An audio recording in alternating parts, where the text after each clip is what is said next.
በአሜሪካና በኢራን መካከል ለሳምንታት የዘለቀው ጊዜያዊ የተኩስ አቁም ስምምነት ሙሉ በሙሉ በመፍረሱ ሁለቱ ሀገራት ወደ ከረረና ወደ ማያልቅ መጠነ ሰፊ ጦርነት ውስጥ ዳግም ገብተዋል። ባለፈው ሰኔ 25 ቀን በሆርሙዝ ወሽመጥ በኩል በሚያልፍ የጭነት መርከብ ላይ የኢራን ሰው አልባ አውሮፕላን ጥቃት ከሰነዘረ ወዲህ የተቀጣጠለው ይኸው ግጭት አሁን ላይ ቀጠናዊና ዓለም አቀፋዊ ስጋትን ደቅኗል። አሜሪካ ላለፉት ተከታታይ 7 ቀናት በኢራን ስትራቴጂካዊ መሰረተ ልማቶች ላይ ያነጣጠረ የማያቋርጥ የሌሊት የአየር ድብደባዎችን ፈጽማለች።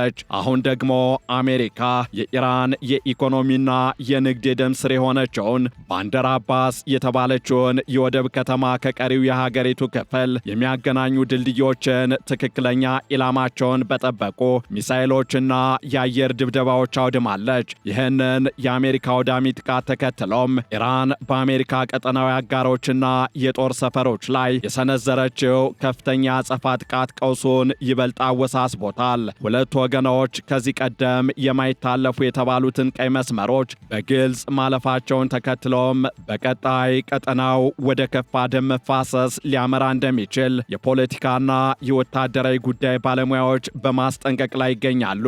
እናም በዕለቱ የዓለም አቀፍ ትንታኔ ዝግጅታችን አሜሪካ ስለምን በኢራኗ የወደብ ከተማ ባንደር አባስ ላይ ትኩረት አደረገች? የባንደር አባስ ከተማ በኢራን አጠቃላይ ህልውና ላይ ያላት ሚናስ ምንድነው? ላለፉት 7 ተከታታይ ቀናት የአሜሪካ ጦር በኢራን መሰረተ ልማቶች ላይ የሰነዘረው ስትራቴጂካዊ ጥቃት አንድምታ ምንድነው? እንዲሁም የኢራን አጸፋዊ ምላሾች ምንድናቸው የሚለውን እንመለከታለን። ከዝግጅቱ ጋር ታሪኩ ጋሹ ነኝ። አብራችሁን ቆዩ። በመሃል ከተማ 22 ጎላጎል ግንባታቸው 60% የደረሱ የመኖሪያ አፓርትመንቶችን በካሬ 89000 ብር ብቻ አሊያም 100% ከከፈሉ ደግሞ በካሬ 75000 ብር ከባለ 1 ሜታ 89 ካሬ ጀምሮ እስከ ባለ 4 ሜታ 281 ካሬ ድረስ በተለያዩ የካሬ አማራጮች ማግኘት ይችላሉ። ያስታውሱ፣ ይሄ ቅናሽ ለጥቂት ቀናት ብቻ የሚቆይ ስለሆነ ፈጥነው ይደውሉልን። ከባለቤት ሪል ስቴት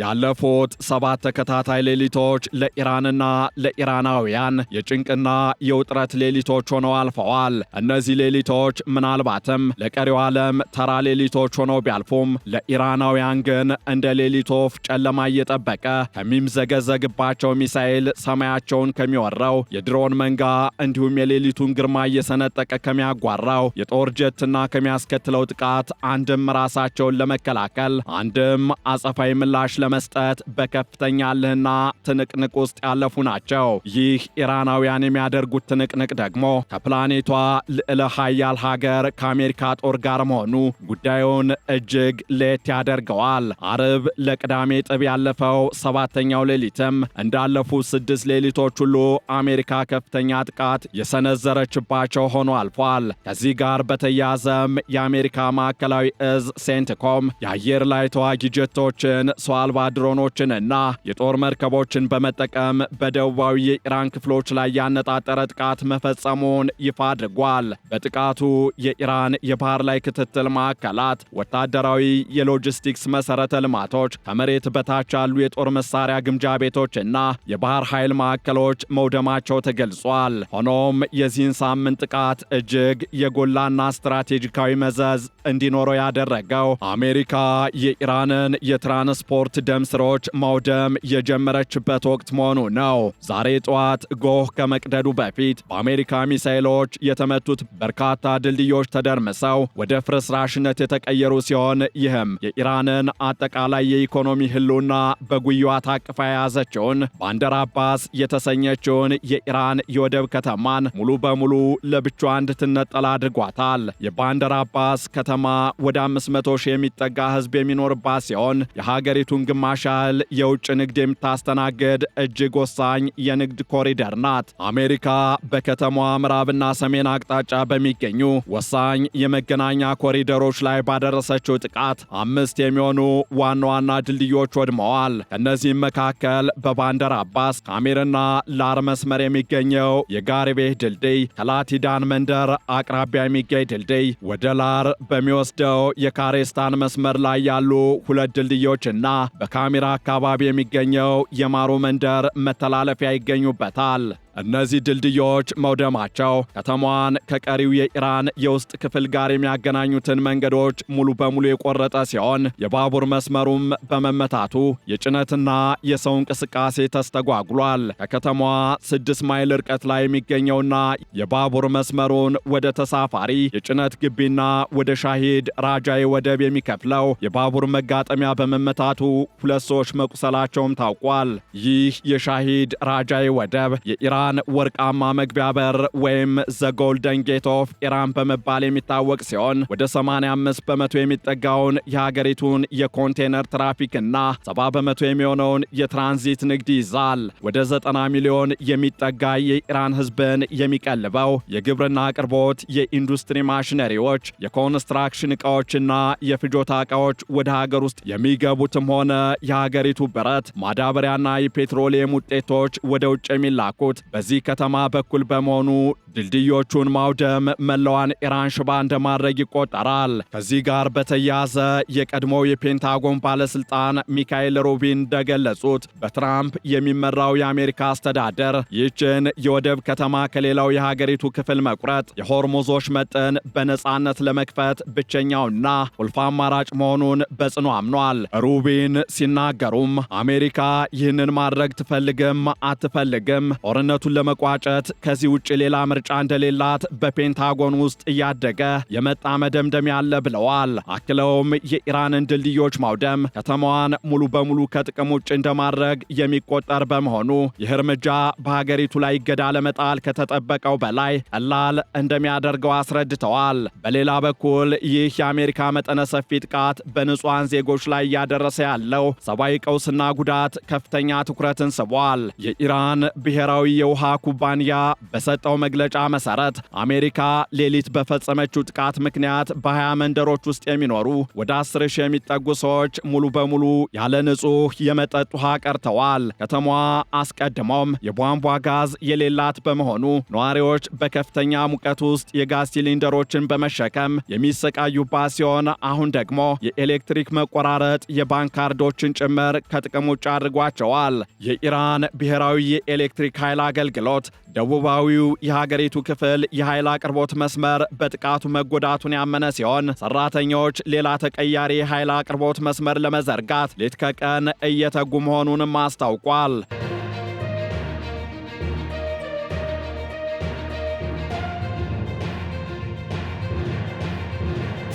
ይህ እርምጃ ፕሬዝደንት ዶናልድ ትራምፕ የኢራንን የኃይል ማመንጫዎች ሙሉ በሙሉ አወድማለሁ በማለት የዛቱት ዛቻ ወደ መሬት መውረዱን የሚያሳይ ይፋዊ ማረጋገጫ ሆኗል። ይሁን እንጂ የንጹሐን ዜጎች መገልገያ በሆኑ ድልድዮችና መሰረተ ልማቶች ላይ ጥቃት መፈጸሙ ዓለም አቀፍ የጦር ወንጀል ጥያቄዎችን ዳግም አስነስቷል። አሜሪካን ጨምሮ 196 ሀገራት የፈረሙት የ1949 የጄኔቫ ስምምነት ተዋጊ ወገኖች በወታደራዊ ኢላማዎችና በሲቪል መሰረተ ልማቶች መካከል ልዩነት እንዲያደርጉ ያስገድዳል። አሜሪካ የ1977ቱን ተጨማሪ ፕሮቶኮል ባታጸድቀውም አብዛኛውን እንደ ልማዳዊ ዓለም አቀፍ ሕግ ትቀበለዋለች። ነገር ግን አንዳንድ የሕግ ባለሙያዎች እንደ ድልድይ ያሉ መሰረተ ልማቶች ለወታደራዊ እንቅስቃሴም ጭምር የሚያገለግሉ ከሆነ እንደ ሕጋዊ ወታደራዊ ኢላማ ሊወሰዱ እንደሚችሉ ይከራከራሉ።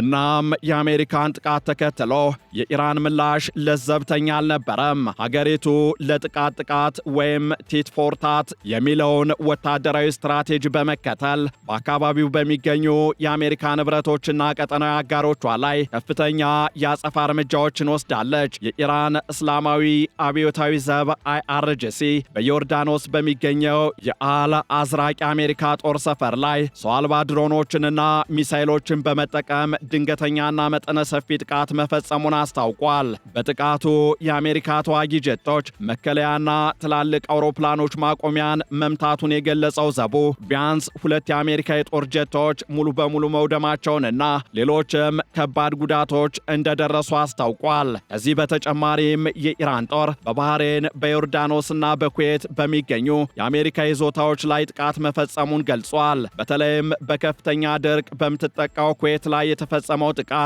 የበረታ እንደነበረም አመላክቷል።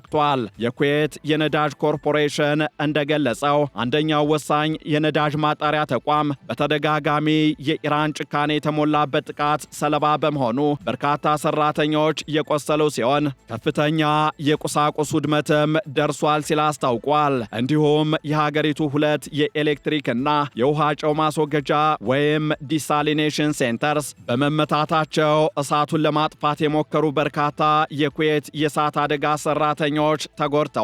ኩዌት ይህንን የኢራን ጥቃት አስነዋሪ ጥቃት በማለት በጽኑ ያወገዘች ሲሆን ራሷን የመከላከል ተፈጥሯዊ መብቷን በመጠቀም ደህንነቷን ለመጠበቅ አስፈላጊውን እርምጃ ሁሉ የመውሰድ መብቷ የተጠበቀ መሆኑንም ገልጻለች። በሌላ በኩል ደግሞ በባህሬን የኢራንን የሚሳኤል ጥቃት የሚያስጠነቅቁ ሳይረኖች ለአምስተኛ ጊዜ የተሰሙ ሲሆን ዮርዳኖስ ባለፉት 24 ሰዓታት ውስጥ በአየር ክልሏ ላይ የገቡ 4 የኢራን ድሮኖችን መታመጣሏን ይፋ አድርጋለች። ይህ በሁለቱ ሀገራት መካከል እየተካሄደ ያለው ፍልሚያ ሁለቱም ወገኖች ቀደም ሲል ያስቀምጧቸውን ወሳኝ ቀይ መስመሮች በግልጽ እንደጣሱ ያሳያል። ኢራን የሆርሙዝ ወሽመጥን መቆጣጠርና የባህር መተላለፊያውን የትራፊክ ፍሰት መወሰን እንደማይደፈር ቀይ መስመር አድርጋ ትመለከተዋለች። ሆኖም አሜሪካ ይህንን ቀይ መስመር በመጣስ አማራጭ የባህር መስመር ለመዘርጋት መሞከሯና የኢራንን ጥቃት ተከትሎ የወደብ እገዳውን በድጋሜ መጣሏ የኢራንን ትዕግስት እንዳስጨረሰ ይገለጻል።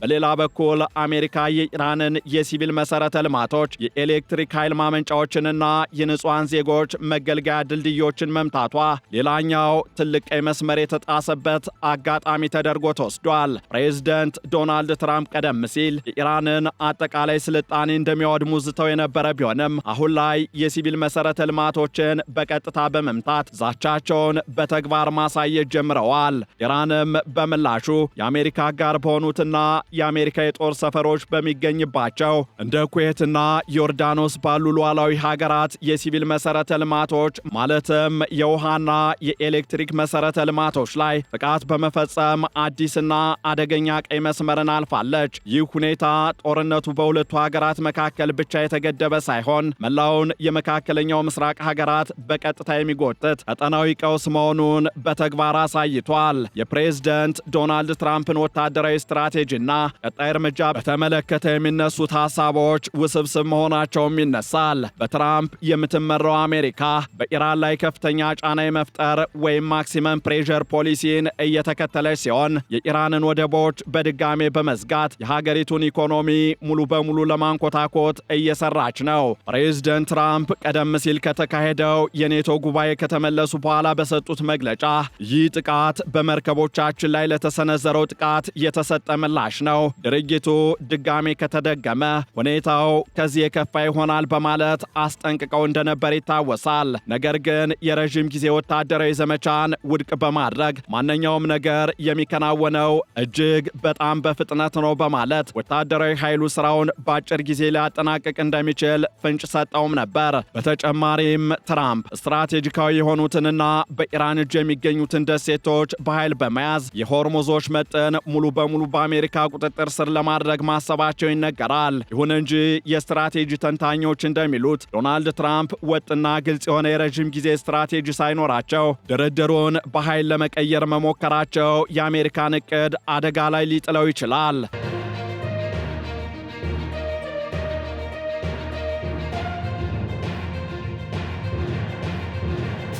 በሌላ በኩል ደግሞ የዓለም አቀፍ ፖሊሲ ማዕከል ተንታኝ የሆኑት ሲናቶሲ እንደሚያስረዱት በኢራን ውስጥ ያሉ የፖለቲካ ተንታኞች አሜሪካ ባንደር አባስን ለመቁረጥ የነደፈችውን ስትራቴጂ በሶስት ዋና ዋና ዓላማዎች ይከፍሉታል። አንደኛው ለቀጣይ ወታደራዊ ወረራዎች ምቹ ሁኔታዎችን ማዘጋጀት፣ ሁለተኛው በሆርሙዝ ወሽመጥ ላይ መስተጓጎል ለሚፈጥሩት የኢራን የጦር ኃይሎች የሚደርሰውን የሎጂስቲክስ እና የትጥቅ አቅርቦት መስመር ማድረቅ ሲሆን፣ ሶስተኛውና ዋነኛው ደግሞ በህዝቡ ላይ የኑሮና የኢኮኖሚ ጫና በመፍጠር ህዝቡ በራሱ መንግስት ላይ እንዲያምጽና መንግስት ለአሜሪካ ጥያቄዎች እንዲሰጥ ማስገደድ ነው። በዋሽንግተን ስትራቴጂካዊና ዓለም አቀፋዊ ጥናቶች ማዕከል ጥሮተኛ የሆኑት ኮሎኔል ማርክ ካንሲያን እንደሚሉት አሜሪካ አሁን እያደረገች ያለው ግጭቱን ማባባስ ቢሆንም በህዝቡ ላይ ከፍተኛ የሞትና ሰብአዊ ስቃይ የሚያስከትሉ የከተማ መሃል ኢላማዎችን ከመምታት ተቆጥባለች። እነዚህ እርምጃዎች ጦርነቱን ሀገሪቱን ወደ ንጹሃን ዜጎች ደጃፍ የሚያመጡ ቢሆንም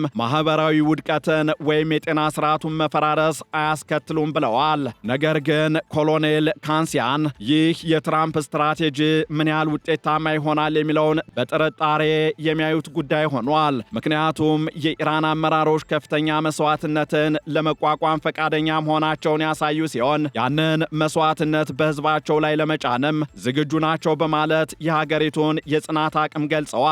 ኢራን ይህንን የአሜሪካ ከባድ ጥቃት እንዴት ልትቋቋመው ትችላለች የሚለው ጥያቄ የሀገሪቱን ወቅታዊ የኢኮኖሚ እውነታ መፈተሽን ይጠይቃል። የኢራን ኢኮኖሚ በአሁኑ ወቅት በአሜሪካ ማዕቀቦችና በጦርነቱ ሳቢያ ከፍተኛ ጉዳት ደርሶበታል። ይፋዊ መረጃዎች እንደሚያመላክቱት ከሆነ የሀገሪቱ የዋጋ ግሽበት ወደ 60 በመቶ የተቃረበ ሲሆን በተግባር ግን ህዝቡ የሚከፍለው ዋጋ ከዚህ በእጅጉ የላቀ መሆኑ ይገለጻል። ጦርነቱ የሀገሪቱን የብረት የፔትሮኬሚካልና የኢንዱስትሪ መሰረቶችን ያዳከመ ሲሆን የሀገሪቱ ገንዘብ በየቀኑ በሚፈጠሩ ወታደራዊ እርምጃዎች ሳቢያ እሴቱን እያጣ ይገኛል። ከዚህ ባሻገርም ባንደር አባስን ከሀገሪቱ ዋነኛ ክፍል መቁረጥ ይህንን የደከመ ኢኮኖሚ ይበልጥ ክፉኛ የሚጎዳው ቢሆንም የኢራን ህዝብና አመራር ላለፉት 10 ዓመታት በማዕቀብ ውስጥ የመኖርና አማራጭ መንገዶችን የመቀየስ ልምድ አለው።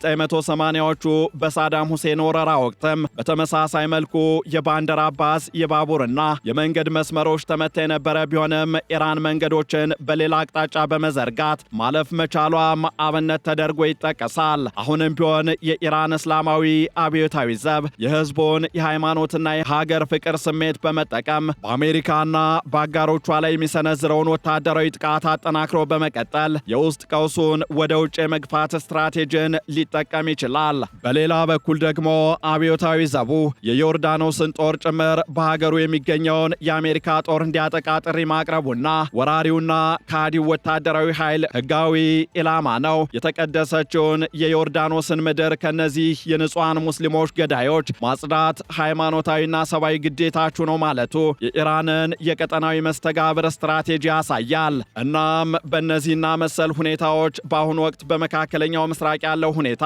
እጅግ ተለዋዋጭና አደገኛ ምዕራፍ ላይ ይገኛል።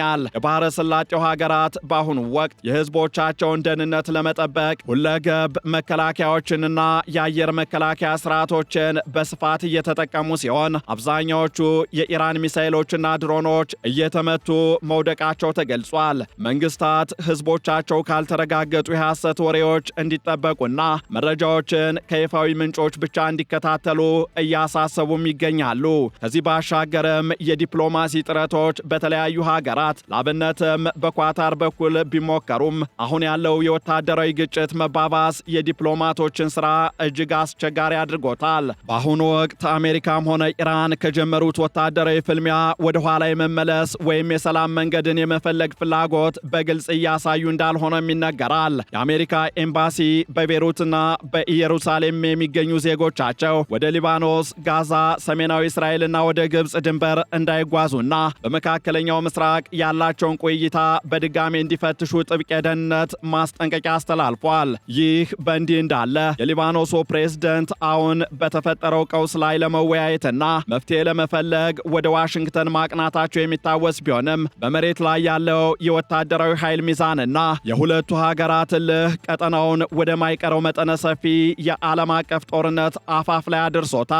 በቀጣዮቹ ቀናት አሜሪካ የምታደርገው የወደብ እገዳ ጥብቅነትና የኢራን የአጸፋ እርምጃዎች ስፋት የዚህን ቀውስ የመጨረሻ ዕጣ ፈንታ የሚወስኑ ይሆናሉ። ይህንን ዓለም አቀፍ ትንታኔ ስናዘጋጅ ቢቢሲ፣ ሮይተርስ፣ ዘጋርዲያን እንዲሁም ሲቢኤስ ኒውስን በዋቢነት ተጠቅመናል። በመሃል ከተማ 22 ጎላጎል ግንባታቸው 60% የደረሱ የመኖሪያ አፓርትመንቶችን በካሬ 89,000 ብር ብቻ አሊያም 100% ከከፈሉ ደግሞ በካሬ 75,000 ብር ከባለ 1 ሜታ 89 ካሬ ጀምሮ እስከ ባለ 4 ሜታ 281 ካሬ ድረስ በተለያዩ የካሬ አማራጮች ማግኘት ይችላሉ። ያስታውሱ፣ ይሄ ቅናሽ ለጥቂት ቀናት ብቻ የሚቆይ ስለሆነ ፈጥነው ይደውሉልን። ከባለቤት ሪል ስቴት